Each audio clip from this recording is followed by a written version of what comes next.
कौन सोच सकता था कि बचपन में घर घर जाकर अनाज मांगने वाला लड़का जो 10वीं कक्षा में फेल हो गया था, जिसके पास खुद एक रुपया नहीं था, वह आज 50 करोड़ की कंपनी का मालिक है और उनकी कंपनी की वजह से हजारों लोगों के घर का चूल्हा जलता है। घनघोर गरीबी से निकलकर आज अपना करोड़ों का साम्राज्य स्थापित करने वाले इस शख्स की जिंदगी की कहानी आज की युवा पीढ़ी के लिए प्रेरणा स्रोत रहेगी। हम बात कर रहे हैं 50 वर्षीय रेणुका राध्या की, जो बेंगलुरु के नज़दीक गोपसांद्रा गांव से ताल्लुक़ रखते हैं। उनके पिताजी राज्य सरकार द्वारा आवंटित एक मंदिर के पुजारी थे। हालांकि इसके लिए उन्हें कोई तयशुदा वित्तीय मदद नहीं मिलती थी। पूजा के बाद वे और उनके पिताजी गांव में घूम घूम कर चावल, आटा और दाल मांगा करते। उस मिले राशन को पास के बाजार में बेचा जाता और मिली रकम से पूरे घर का गुजारा मुश्किल से चलता। कक्षा 6 की पढ़ाई के बाद उनके पिता ने उन्हें घरों में नौकर के काम पर लगा दिया, जहां वे लोगों के घरों में झाड़ू पोछा और बर्तन धुलने का काम किया करते।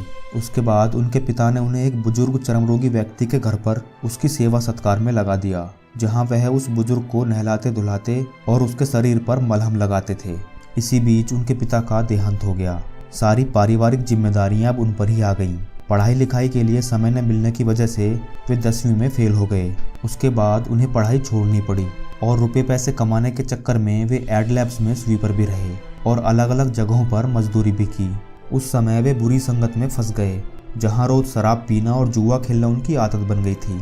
लेकिन किसी तरह उन्होंने ये सब छोड़कर शादी करने का फैसला किया। 20 साल की उम्र में उन्होंने शादी की।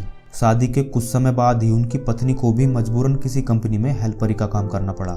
जिंदगी की इस मुसीबतों भरी राह में उन्हें न जाने कैसे कैसे काम करने पड़े, जैसे प्लास्टिक बनाने के कारखाने में और श्याम सुंदर ट्रेडिंग कंपनी में एक मजदूर की हैसियत से, सिर्फ 600 रुपये के लिए एक सिक्योरिटी गार्ड के रूप में और सिर्फ 15 रुपये प्रति पेड़ के लिए नारियल के पेड़ पर चढ़ने वाले एक माली के रूप में। लेकिन उनकी कुछ बेहतर कर गुजरने की ललक ने कभी उनका साथ नहीं छोड़ा और इसलिए उन्होंने कई बार खुद का काम करने का भी सोचा और किसी तरह 30,000 रुपये जोड़े और बैग, फ्रिज और सूटकेस के कवर बेचने का काम शुरू किया। उनकी पत्नी सिलाई करती और वे बाजार जाकर सामान बेचते, लेकिन उनका ये काम नहीं चल पाया और सारा पैसा डूब गया। वो कहते हैं ना कि जब तक असफलता के कांटे पैरों में नहीं चुभते तब तक सफलता के फूल खिल ही नहीं सकते। इसलिए व्यक्ति असफल होने पर नहीं हारता, बल्कि हारता तो तब है जब वह सफलता को प्राप्त करने के लिए प्रयास करना ही बंद कर देता है।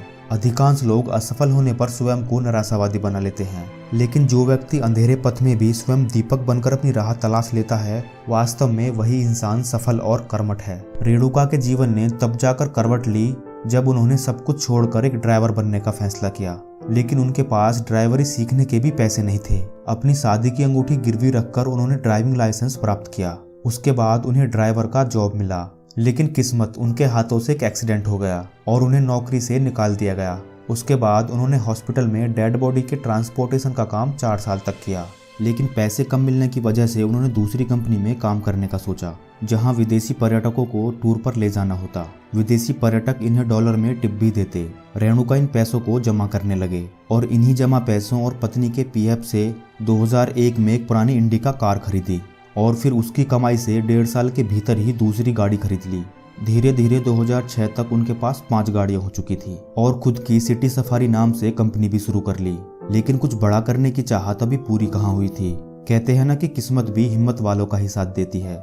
ऐसा ही कुछ रेणुका के साथ हुआ। जब उन्हें यह पता चला कि इंडियन सिटी टैक्सी नाम की कंपनी बिकने वाली है, तो साल 2006 में उन्होंने उस कंपनी को 6.5 लाख रुपए में खरीद लिया, जिसके लिए उन्हें अपनी कई कारें बेचनी पड़ी थी। उन्होंने अपनी जिंदगी में यह सबसे बड़ा जोखिम उठाया था, जो आज उन्हें कहां से कहां ले आया। उसके बाद उन्होंने अपनी कंपनी का नाम प्रवासी कैब्स प्राइवेट लिमिटेड रखा, जिसकी आज अलग ही विश्वसनीयता है। साल 2018 तक उन्होंने अपनी कंपनी को चेन्नई और हैदराबाद जैसी बड़े शहरों तक पहुंचाया, जहां उनकी लगभग 1300 कैब चलती थीं। मार्केट में ओला और उबेर जैसी कंपनियां आने के बाद भी उनके कारोबार पर ज़्यादा असर नहीं पड़ा, क्योंकि उनके अधिकतर नियमित ग्राहक हैं और जो उनकी सुविधा से संतुष्ट हैं। दोस्तों, मेहनत और संघर्ष के दम पर कुछ भी हासिल किया जा सकता है।